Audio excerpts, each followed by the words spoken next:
I decided phentermine. Meth, here we come. Show me life, show me love, make a change, time is up.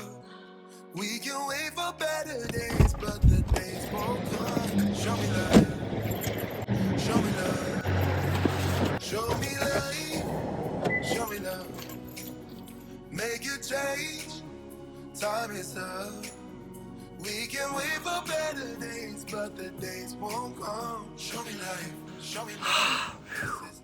You know, I knew I had just lost control of my weight when I was losing my breath just walking from my car to my office. The parking garage is about a quarter of a mile from my offices, and whew, y'all, I'm out of breath when I get back. So that was the first indicator I had that something had to change, because I cannot go on like this. Okay, so walking to work's getting hard. So even the chores, even the simple stuff around the house is a little bit harder, and I run out of breath quicker, and I'm tired quicker. It's a lot. I wish more people considered that when talking about weight, is the toll that the body takes just from carrying around the extra weight, your joints and achiness and all of that.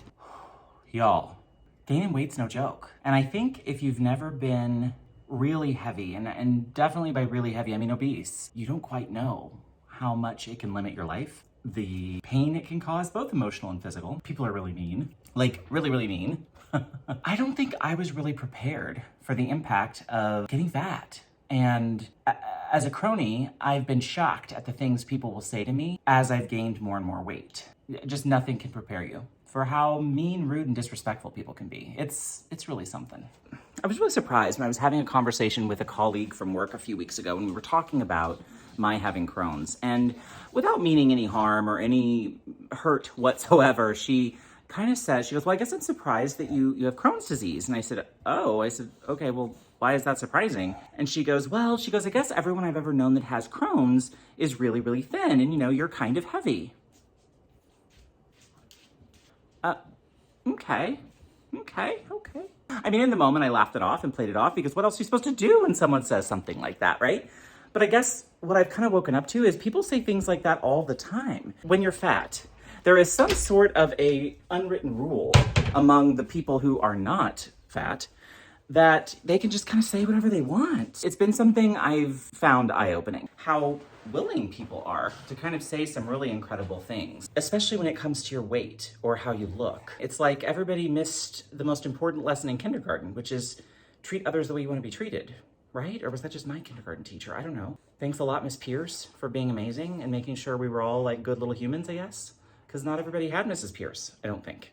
In my life, I've always fluctuated in weight, up and down and down and up, but I've never been this big. In 2024, I tipped the scales at 287 pounds. Some important context, up until about 2020, I was in the 195 to 220 pound range on the high end. Like heavy for me would have been 220 pounds, and I'm about 6'2". I can carry a lot more weight without it showing as quickly as if I were shorter. Kind of what got me here? How did I get here? How does one get to that weight is something that I'm sure some of you are wondering, especially if you have Crohn's disease. Some of it is the medication that I was put on before I was properly diagnosed with Crohn's. I did about 5.5 months, I think, on prednisone, which is a really powerful steroid that gave me some terrible side effects. I had horrible mood swings, didn't sleep very well, was super edgy, and I wasn't myself.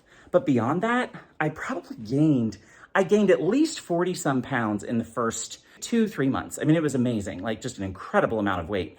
And then the next few months, the weight kind of ticked up until by the time 2020 rolled around and I was diagnosed with Crohn's, I was somewhere around 245 pounds. And mind you, I wasn't exactly eating a whole lot.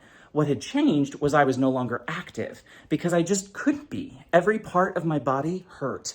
And the last thing I wanted to do when I felt like my butt was gonna fall out from behind me was go to the gym and exercise. Like, no, I can think of about everything else I'd rather do more than that when I'm in excruciating pain or bleeding from the rectum, for example. In 2020, being home and like the world was gonna burn and everything was just crazy. I fell off of my good habits and fell into my bad habits, and here we are. But when I looked down at the scale and it said 287 pounds, I had to make a change. So I went to see my doctor and I said, all right, what do you got for me? What can we do? He threw out some options. Obviously the new injectables, Wegovy, Mounjaro, Ozempic, Zepbound, I think was the fourth. But ultimately, he let it be my decision. He also said, hey, there's one I want you to visit with your GI about too. It's been around since the 1970s. It's called phentermine. He kind of explained what the injectables do and how they work. And he let me know there are some side effects that affect the GI. So you'll want to talk to your GI specialist about which one you should take. And then there's also phentermine. And I said, well, what's phentermine? And he said, well, it's a stimulant. It's an amphetamine. And so I was like, so legal meth?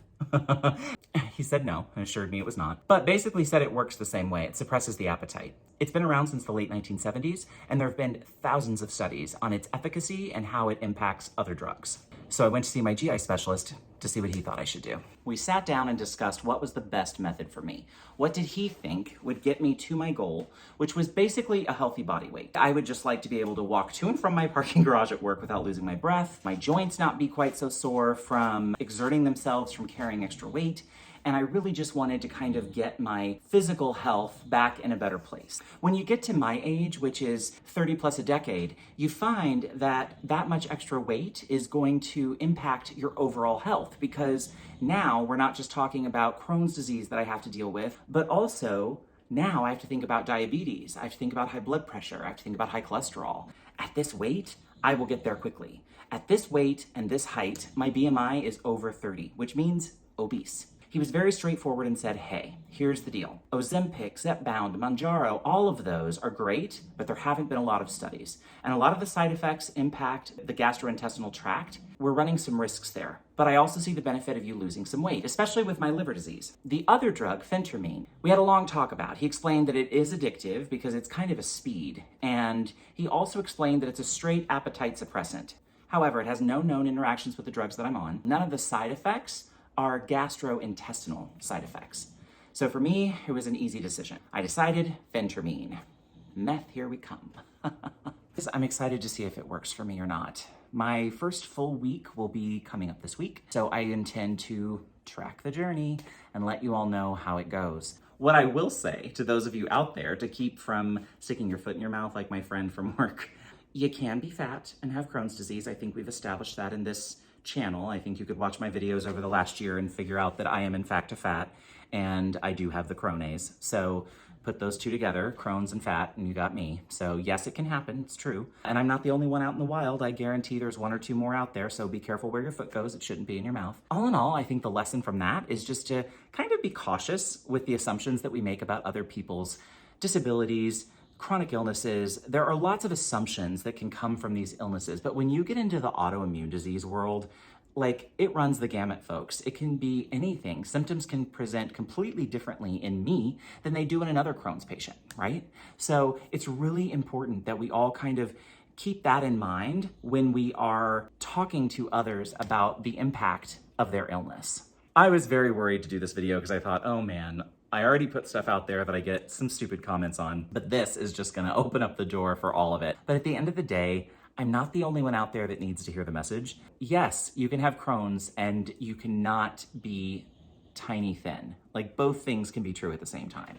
There was a little bit of exciting news this last week, and I'm so excited to share. I finally got rapid infusion, which for me is absolutely huge. I've been asking for it for several years, and I was always told, you know, your dose is too high, and we worry that if we go too quickly, you could have an allergic reaction. Well, I finally won.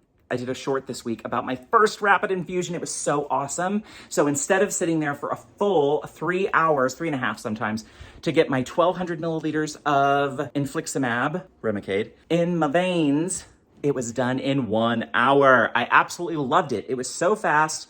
I did have a little more side effects this week. I was a little more nauseous. I don't care. It was nice to be in and out. It was so fast. I've been asking for so freaking long. And the other thing that's kind of exciting about the weight loss journey, which ties into the rapid infusion, is as I lose weight, it's likely that my dosage for my medication, at least my Remicade, will adjust a little bit and maybe downward.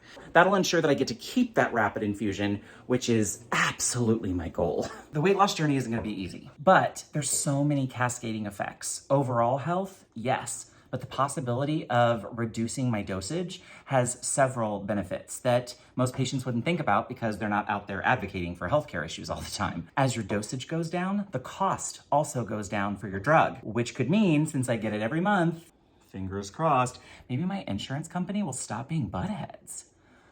I mean, not likely because just by their very nature, they're awful, but dare to dream? Anyone out there who's gone through or going through their own weight loss journey, whether you have a chronic illness or not, feel free to leave a comment below. Appreciate the support. I guess, I don't know. We'll see what the side effects are to the phentermine. I'm a little nervous, right? Like, the meth has me nervous, but I guess we'll see. Be gentle on yourself, give yourself some grace, and take good care, and I'll see you next week. Bye. Show me love, this is all we got.